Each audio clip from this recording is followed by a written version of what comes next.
Join me, Harriet Gould, for the Lab Matters podcast to hear fascinating stories every week from the inspiring people behind the science. Join me, Harriet Gould, in this episode of Lab Matters to hear from the Lord Mayor of the City of London, Professor Michael Mainelli, about his international education, inventing the future, and what he gets up to in the Square Mile. Today we have with us the Right Honourable Lord Mayor of London, Alderman Professor Michael Mainelli. Michael is more than science literate. He's science qualified. Born in Seattle, educated at Harvard and Trinity College Dublin, and getting his PhD at LSE. As well as being a research scientist, he's an accountant and entrepreneur and was corporate director at what was then the largest R&D firm in Europe. And there's so much more, not to mention being the 695th Lord Mayor of the City of London. Michael, how many people do you know who are as productive as you are? Many, Harriet. Everybody's productive in their own way. Good. I just have a few baubles, that's all. That's really very modest of you. So I'm so keen to get into all of this, but I think it would be nice to start back at the beginning. You're born in Seattle, in America. Let's go from there, shall we? Oh gosh, back to the very beginning.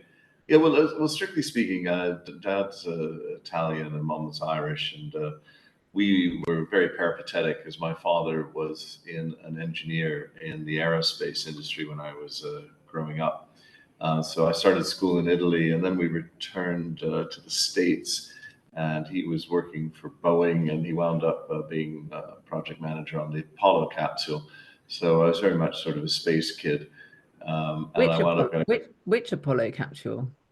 the capsules that went All of them. from 1 to 10, and then at 10 he was shifted from Florida to Seattle. What was then the Supersonic Transport Project, which is America's challenge to Concorde, which then got canned in, I think, was that late 69, early 70. But we were very peripatetic. I went to 18 schools in 4 countries, so I do get a little bit. And I have 4 passports and a German wife and a French son who's in Japan with 2 Japanese grandchildren and a daughter in the Netherlands. And so we just had a Bavarian ball here last night at Mansion House to celebrate and raise money for charity. And then there was a heck of a lot of German spoken. So I don't really get into national labels, but it's, I think, probably a good example of why I think London is the most wonderful city on the planet. Completely meritocratic, letting somebody like me be in charge for a year. Mm-hmm. That's fantastic. It's a metropolitan existence, I guess. So when you went to Harvard, what were you reading? What interested you then? Oh gosh. Well, my interests have always been rather eclectic. So I went up to Harvard initially to do physics. That was what I was going to do. And then I found that this is just the most enormous playpen. You can actually do any course you like if you can talk your way into it. And so I did 32 courses at Harvard. That's the way it's structured. But you have to concentrate in one field to get a degree. It's called a concentration, not a major. And I worked out very quickly that you'll find this most unusual. The best place where I could do the least in the department was government. So my first degree is actually in government. But along the way, we did postgrad physics, graduate Latin, thesis courses, archaeology, anthropology, linguistics, lots of mathematics and chemistry. So you can do what you like. And the 4 government courses I had to take out of the 32 were with Kissinger, Nye, Stanley Hoffman, and Edwin Reischauer. So I didn't mind taking 4 in one department. So that was fun. And then I went to Trinity during a gap year when I was doing a project in Switzerland. That's another story as well. And I decided, though, that I better do something. So I did the 4th year mathematics, engineering, and computer science, really, so that I had that. And then the doctorate at LSE was in statistics. So I've got a very good quant background, but I've worked in a lot of areas, and it's just great fun. So. It does sound like you've got a real thirst for learning, and exploring what's possible by the sounds of it. Um, so go on then. This gap year in Switzerland. It wasn't quite a gap year. In the late 70s, so I've been working during the summers in the defense sector on guidance systems in the 70s, and that got me interested in mapping and cartography and terrain identification. So when I was up at Harvard, I had to earn some money, so I got very lucky. It's a far too long story, but I became a postgrad researcher in my first couple of weeks at Harvard. So I was getting a salary for a postgrad researcher with, a husband or wife and two kids and a house in Cambridge. And after taxes, that actually paid for the education, but I had to work 35, 40 hours a week to do it. And the whole area was actually research into what was then urban planning, geography, the original CAD/CAMs. That was all with the Harvard Laboratory for Computer Graphics and Spatial Analysis. So ArcInfo largely came out of that. Intergraph, computer vision, which is gone, but Intergraph is still around. All that came out of that. And the one thing I noticed was we had great algorithms. Frankly, I was addressing an Earth observation summit today, and it's all the same algorithms we had in the 70s. We just needed data, and that's been the big explosion, has been data, as it has been in AI. Most of the algorithms are the same algorithms. It's just the processing power, the connectivity, and the data. So I made a proposal that we ought to have a giant database for mapping. And I managed to convince some Swiss contacts of mine to go for it. So in 1979, we began the Geodat project, and then later the MundoCart project. And saving your listeners a long period, that resulted in 1983 and 4, more 84 years, in the first complete digital maps of the world. So that was a huge fun. That's actually what brought me to Britain. Was I needed cheap labor. Hiring people in the well, even today in Switzerland is quite expensive, and I could get a Cambridge graduate up in the fens for about £1,700 a year. We came and hired 30 of them, and that's why the project came here.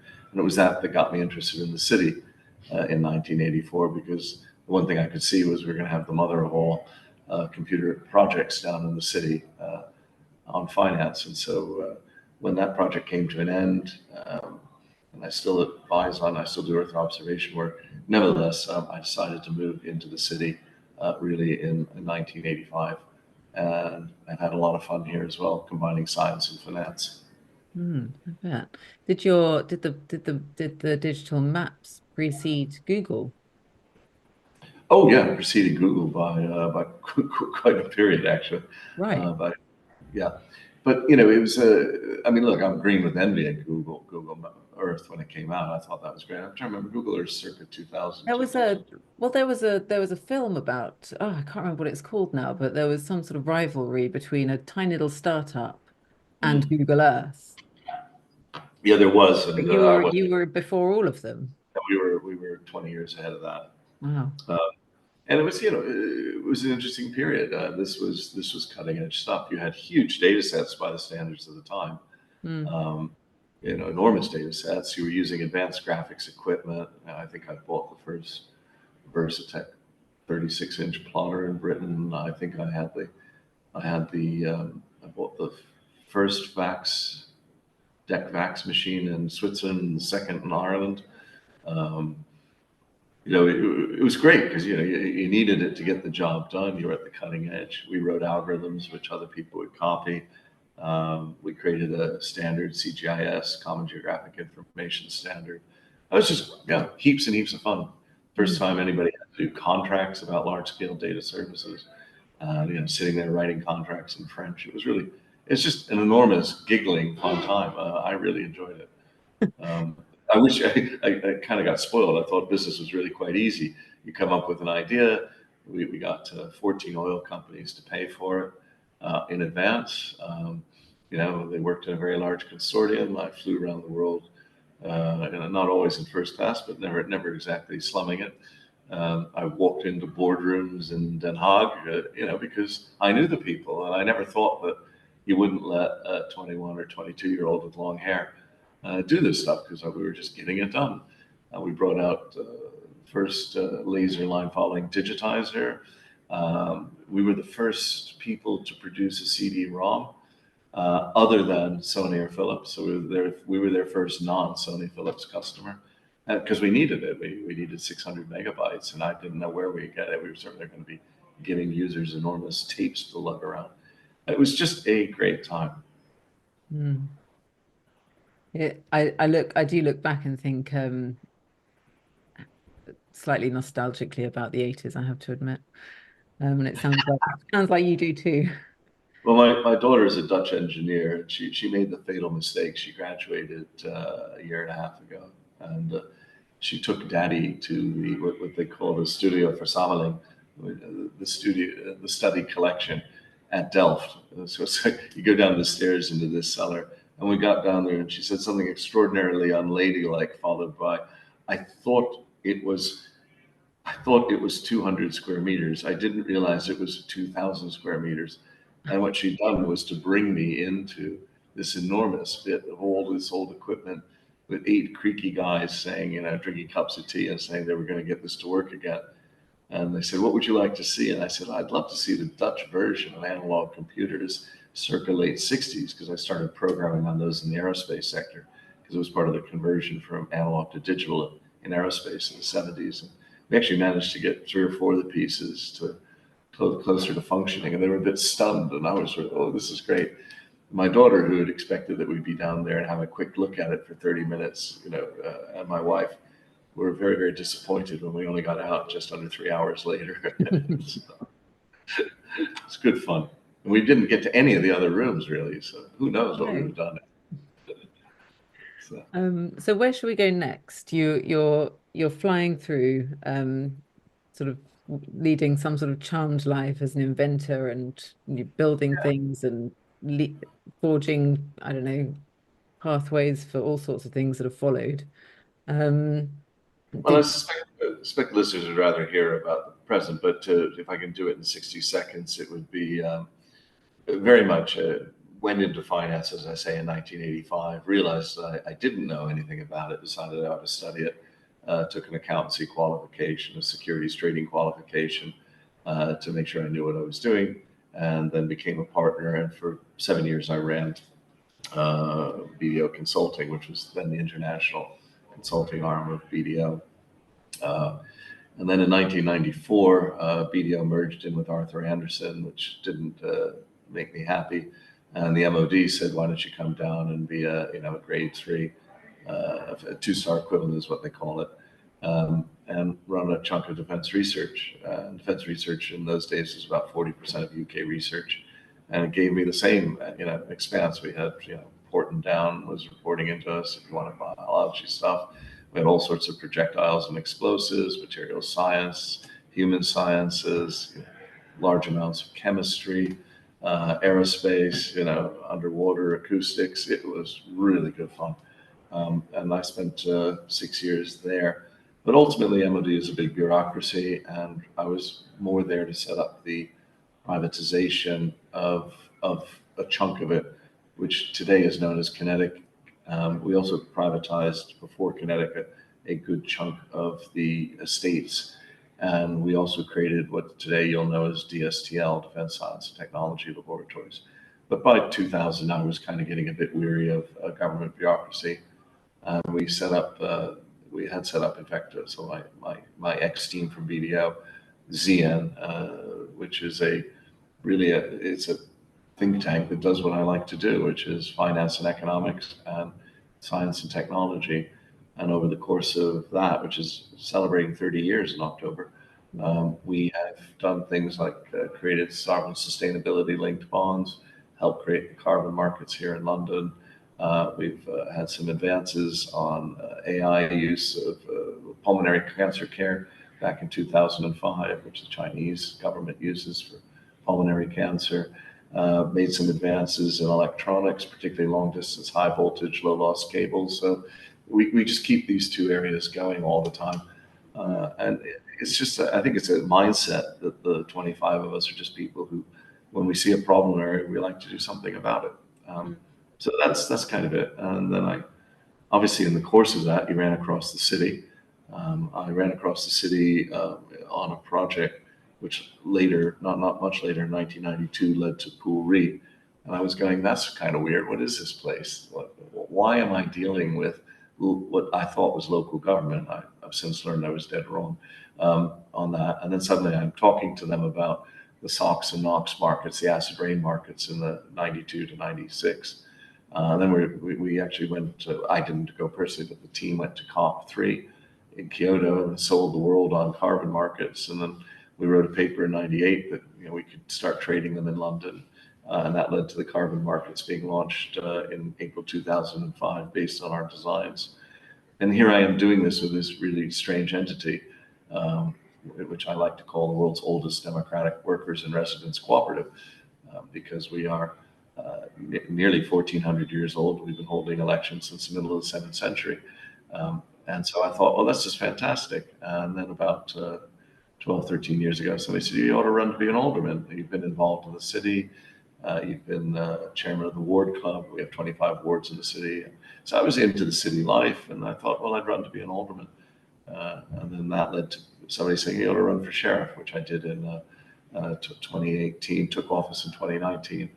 Then obviously, I kind of knew at that point, if you run for sheriff, you have your eye on potentially being Lord Mayor, but that required a few more elections. So anyway, it's been a heap of a fun gig, and I'm trying to use this year to help science in the city. Well, to help the city in the round, but unusually there's quite a strong science component which we can get onto.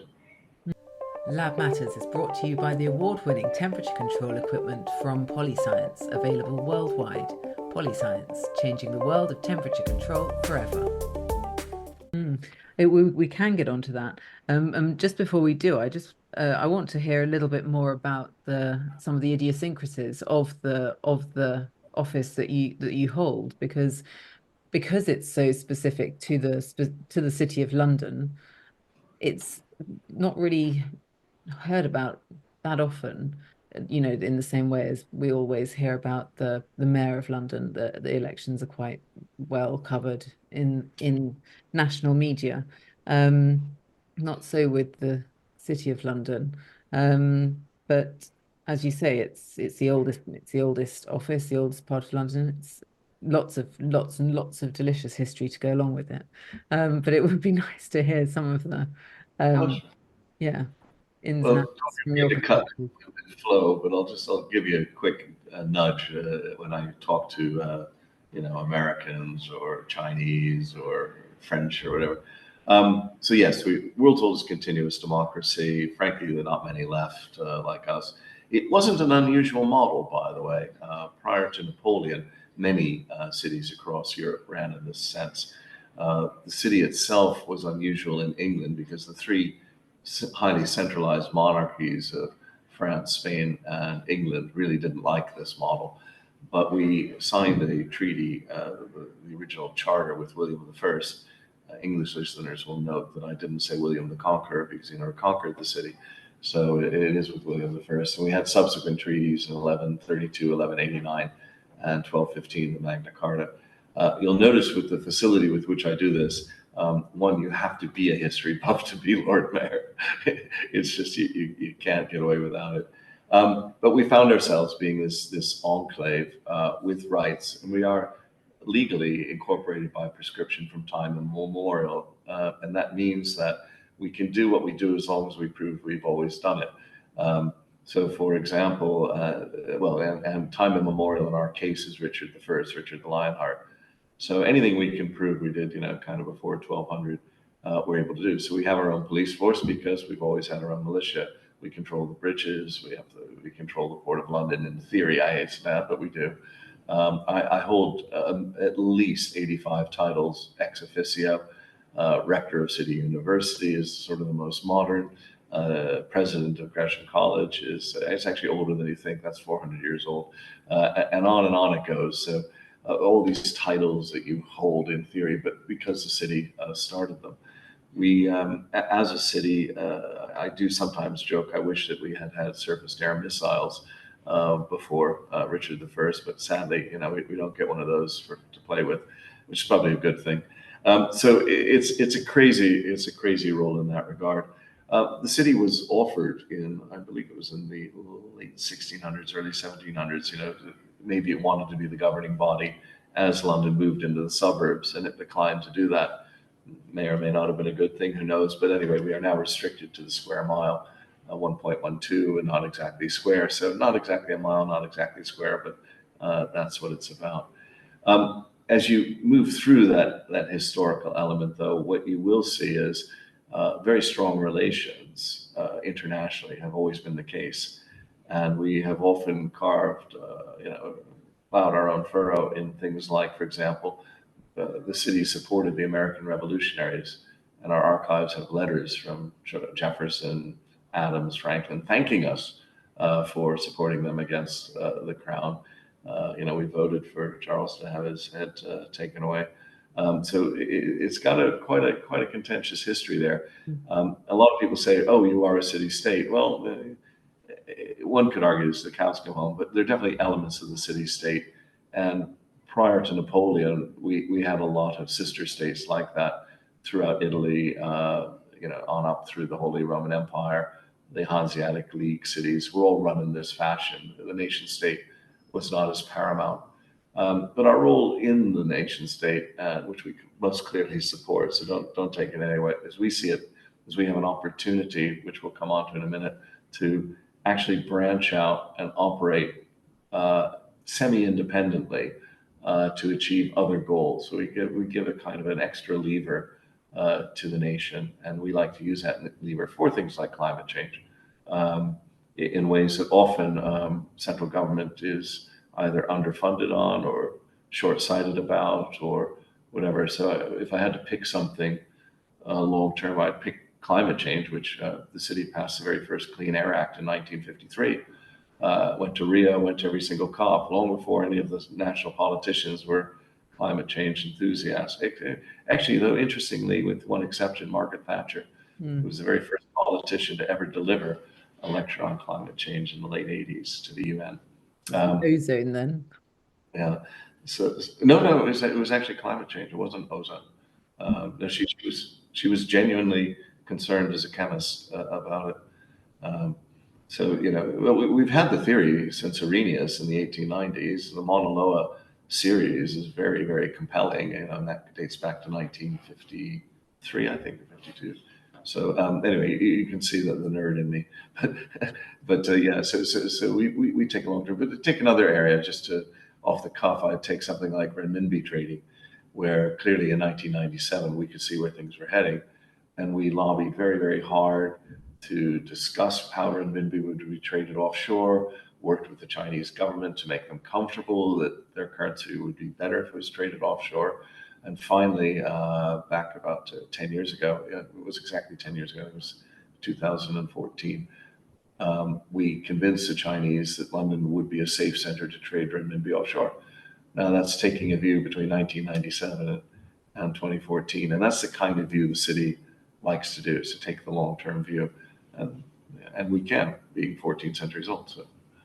So I hope that gives you a flavor of sort of the parameters.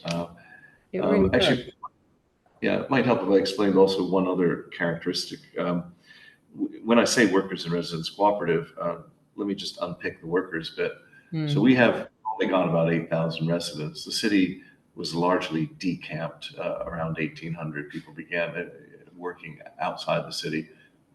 And from about the 1850s was the city we know it today, an intense commuter zone, but not particularly residential. In fact, one of the characteristics of British railways around London were actually to get people to leave the city. That was actually part of it, the creation of the suburbs. But where we find ourselves today is we have 8,000 residents, but we have 615,000 workers. And workers have the vote. That's the unusual bit. So, as I pay attention to the workers' vote. And I represent, there are 25 wards in the city, and I represent the ward of Broad Street, where we have 26 residents, and I know them. So I care a lot about the businesses and my residents, but you can see the focal point there. And then of those workers, again, another misnomer people have about the city is we are a financial center. Well, it's not a misnomer. We definitely are. We are the premier financial center in the world. But that is about a third of our workforce. So we have 24,000 businesses in the square mile. 8,000 of them are in science, engineering, and technology. So a third of the workforce is there. A third is in finance and tightly related professional services like actuaries. And another third of the city is a bit of a grab bag. Art, media, culture is actually quite strong and growing stronger. And shipping, not shipping insurance, but just shipping is about 5% of our workforce. So it's a rich and variegated Mm. uh, there. The other thing is that we're responsible for the banks. Well, no, Britain has a oligopolistic system of 4 to 5 banks, depending on whether you count Nationwide as a bank or not. Um, but only one of those is in the city, and that's Barclays, and the others are two are up in Scotland. And, they're not city at all. Our banks are the 250 foreign banks, which are actually all quite small, and 98% of those 24,000 businesses I mentioned are SMEs. Um, Interesting. and then as you get into kind of in the round, people focus on the stock exchange. Well, the stock exchange is a small bit of our market. It's listed equities. It's a very important player. Don't get me wrong, but we also have 40% of global FX trading. We've got what is it? Reinsurance, primary insurance, protection and indemnity mutuals, and all of these things. That's why the SME market is important because we are a wholesale market made up of SMEs. It's an astonishing beast that is not understood. I think sometimes because the press, not people like you, but the BBC used the city as a casual word to describe the British banks. Well, as I just explained, we are not the British banks. So So much more. it's a different world here. Do you have a high turnout for the elections? Or is it Yes and no. Like all people, our electoral franchise will get votes of around 35 to 40%, which for local elections is actually not bad. But we'd like to be better. We work really hard to try and get people bound into the community. So delivery companies are 111 of those. About 50,000 people in the delivery movement, just under. We have ward clubs. Every ward has a club. Well, actually, two are doubled up, so it makes it 23. These can be 300, 400 people who get together as kind of local business people who just like to meet each other and chat. So that's very good. We try and develop a community spirit, and I think broadly we succeed. You remember all these posts. My firm has paid for 4.5 years of me being out of the firm because they care about the city, and it's not a very large firm. So there's a lot of passion, and I think you see it when you hit the Dragon. Hopefully, the streets look just that little bit cleaner. This place is more interesting very much uh, so? post events, but it can look intimidating to outsiders. And I keep saying to people, come on in. The water's fine. Try it. I used to work on Chancery Lane, and I was living in East London in Poplar, and I used to make the walk through the city along Cheapside because it was too nice to miss out on. I loved it, really loved that. Are you partisan? No, the city is completely apolitical. We have 100 councillors and 25 aldermen. A few of the councillors, I think 6 or 7, have declared that they're affiliated with the party. It's that low. And I've really never quite seen the point, in all honesty. If you want to get ahead in the party, that if you've got national ambitions, you start local and then you move on up. But if you like the city, there's no point in me pleasing one of the 3 parties. We work with any party that's in office, and currently during the election, anybody who approaches us from any of the 3 parties, we tell them what we think, the policies that we would espouse that we think would help with free and open trade, access to talent. Those are the 2 big things we have, combined, of course, with the rule of law. So when people ask me what keeps me awake at night, anything that means people outside don't see us as treating all comers fairly. So that's the rule of law and arbitration mediation that we care about. Then we want to make sure that anybody who comes here can get the best talent in the world. That's very, very important. They don't want the best British talent. They don't want the best British technology. They want the best technology. They want the best brain power. The pandemic's actually helped us in that because it's lowered barriers to connecting without necessarily having to have quite the same number immigrating, but nevertheless open access. And then trade. Trade is the big thing. We have thrived over the centuries whenever trade is doing well. We didn't do very well in World War II. So we want trade to flourish. Right. So we haven't got much time left, but I don't want to go without just covering a couple of the initiatives that you set up in office, which bring the opportunity and your background together somewhat, and for advancement of various different areas of science. Um, let's start with the ethical AI initiative. Oh, good. Yeah. Well, there are 6 initiatives. We won't have time to go through all of them. However, the characteristic is that all the stuff I've just explained is all what I would call inputs. And nobody cares about your inputs. They care about what you can do for me. And I like to look at the world as London's client. So, modestly, our client is the world. And the world sat down 10 years ago and did what anybody who's trying to sell to a client loves. And that's when they tell you what their problems are. So the world said, here are 17 problem areas, the Sustainable Development Goals. So I said, this year we should be able to show what we can do in all of them using that breadth, that that multidisciplinary approach. Because within 2 miles of here, we have 40 learned societies, 70 universities, don't forget the foreign ones, and 130 research institutes. So we are like the biggest brain power block on the planet.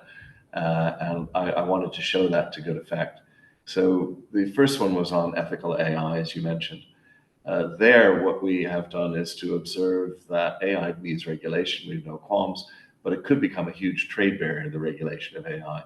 And what I think a lot of people have overlooked is that the International Standards Organization and those of us in the AI field, I helped bring support vector machines from Russia to Europe in the late 80s. I built a neural net in 78 at Harvard to do some work. So, I'm in the field a long time. I'm also in the standards field. I sit on the United Kingdom Accreditation Service that regulates Britain's 3,500 laboratories and 800 certification agencies. And here we have ISO 42001 to help regulate. So we did 2 things. We created something called the Walbrook AI Accord, and 4 weeks ago in Brussels, 30 nations signed it, saying we would like to use ISO 42000 as our regulatory approach. So we're very proud of that. And 20 of them were European, so that's in line with the EU's AI law. And then the second bit is we created an online course, which we gave the syllabus to various institutes like the British Computer Society, the Chartered Institute for Securities and Investment, the Certified Accountants. And that course in 7 months has had 5,000 people take it in over 50 countries. So, and what are we doing this for? Well, we're doing this because we think AI does need to be regulated, but we should be regulated, in our opinion, the same way that we regulate shipping, food safety, and aviation, which is through the ISO system, where you're audited by somebody like BSI or Lloyd's Register. And there's an accreditation body, and there's international councils for it. There's the World Trade Organization framework. So this, to us, is a far more sensible way than finding a professor of computer science who hasn't done regulation before and saying to him or her, create me some principles and I'll go check people on them, especially when they already exist. I do sometimes get a bit uptight, and I have said to a few so-called experts in AI on occasion, you may be an expert in AI, but you're not on regulation, and you failed to do your homework if you don't know about ISO 42000. So that's been a pretty successful program. I'm very pleased with that one. Mm. You sound enthusiastic about it, and just to reiterate the ethical aspect of it, because that's banded around a lot nowadays. I've noticed people saying we use ethical AI and this, that, and the other. So just to reiterate it from your perspective. Well, there's 2 elements to the ethics, believe it or not, and the people who witter on about it. I go, well, do you know the ISO standard on the ethics of AI? There actually is an ISO. What do they call them anyway? An informative standard on the ethics of AI. Oh, I don't have time for that. That's the first thing. Second thing is the course itself teaches people an ethical framework called principlism, which we've borrowed from the medical community, which struggles with this far more than we have traditionally done in the computational areas. And principlism teaches you to look at autonomy, beneficence, non-maleficence, and justice. And if you've considered those in the round, there you go. The course, take the course. Yeah. It's a 695th floor. Sign me up. Sign me up. There you go. It's normally about a day and a half, and it costs about $70, and you get a pretty certificate from whichever institute you like. Sounds good. I'm in. So quick, we've got time for one more. Pick one. Space Oh, protection. space. For this audience, space. Yeah. So I'll just name the others quickly. Galanos, which we're doing with Oxford University. It's an ontology and preprint system for mental health. It's going great guns. We did 100,000 papers last year. Potentially new treatments for PTSD, serious questions about mindfulness, and perhaps with dopamine. So that's kind of fun. Another project's called Constructing Science. It sounds grander than it is. We've brought out a standard that helps people convert Category B offices to life sciences laboratories, and we're now seeing planning applications being approved against it. It's not for the city, it's actually for the clusters in London, Lambeth around Guy St. Thomas's, the Crick in Islington, Camden area, and believe it or not, the largest cluster is actually Whitechapel around Queen Mary and Barts. So that's a good one. We have a Smart Economies Network initiative, which is using the Estonian X-Road system to exchange documentation, not very sciencey. But I just thought I'd clear those out. And then we got all the stuff we do on green, which is take a whole podcast. So space, what about space? Well, we called it the 695th, you get the theme here, 695th Lord Mayor Space Protection Initiative. And the observation that we made was that we needed to handle the space junk problem. Space junk has increased enormously. There are well over 1 million pieces of junk out there that's man-made, above about a centimeter. We can see about 30,000 that are greater than 10 centimeters via radar. And we want space to be clean for defense reasons, because you get nervous and trigger happy if you can't see what the neighbors are doing. You definitely can't meet 40% of the sustainable development goals without space. You need it for GPS, telemetry, Earth observation, and that's climate change, but it's also, for example, monitoring human trafficking. So all that needs looking at. And why would you invest in space if you're going to send billions of assets up to get shredded? So that doesn't work either. So we looked at this. We launched a paper last October at the International Aeronautical Congress saying, if this were any other sector, we would have surety bonds, as we do in the maritime sector, where you have to issue a surety bond that you can get your rig down in decades, or in mining, where you have tailings, and all responsible governments do this. Paper was very, very well received. And then I think this is where the multidisciplinary stuff comes in.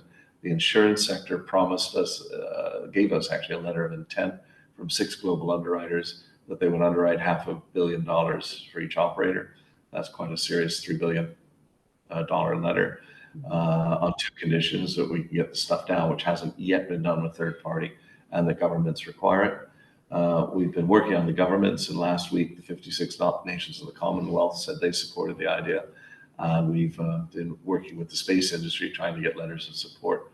And my goal would be to have the G7 or G20 announce that G7 did announce last year they don't like space junk.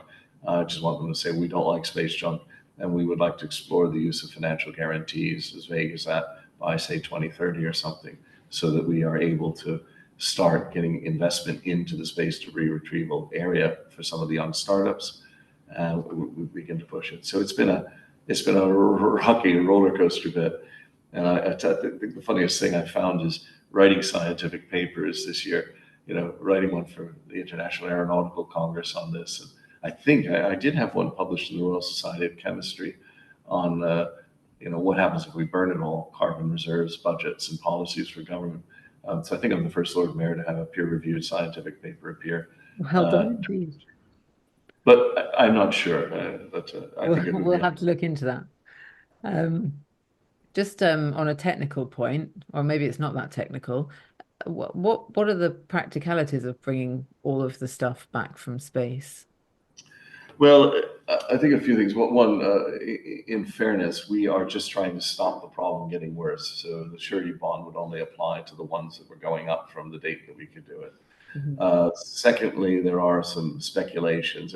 Everybody says governments are going to clean up the stuff that they left, but I've never seen them do that in any other area, or we wouldn't have gyres in the ocean full of plastics and all sorts of other things. So if you believe that one, that's sweet. And there ought to be an international agreement on this. I'm sure there should, but it's not going to make a difference. So we're trying to get the job done by focusing on the nations that want to be responsible and the operators that want to be responsible. Your control is actually things like launch registry. You need to be registered to launch, and also access to ground stations. That would be an interesting area to sort of force people to have to clean up. But you can't stop rogue nations and other things, so that there would be limits. On the technical basis, there are a number of approaches being discussed. There's a Japanese British company called Astroscale, and they're looking at just actually aligning in orbit, which is much more complicated than it sounds, and grabbing something and then disposing of it that way. There's another Italian company called D-Orbit, also looking at physical bits. Their proposals for harpoons, nets, foams, push them out of orbit into outer space using lasers. I don't really care. It's a thing I'd like to see more coming forward with ideas on how they would do it. But I think we've got to find a way to get some investment into the novelty and innovation that's required before we do it. But if we can dangle the fact that it won't be marketing stunts by governments, that there's actually a genuine, sustainable revenue stream coming, that will attract investors. There are some, by the way, or Astroscale and D-Orbit wouldn't exist, but we move. And the best experiment so far has been Astroscales, where they went up and released something and brought it back. But that's not quite the same as going and getting a third-party piece of debris as well. So the race is on, is what I would hope, if we can show them that there's a prize at the end. Yeah, well, hopefully that can make some progress before long. I think that's a good place to finish, Michael. Thank you so much. Sure. It's been a real pleasure. The Right Honourable Lord Mayor of London, Alderman Professor Michael Mainelli. Thank you, Harriet.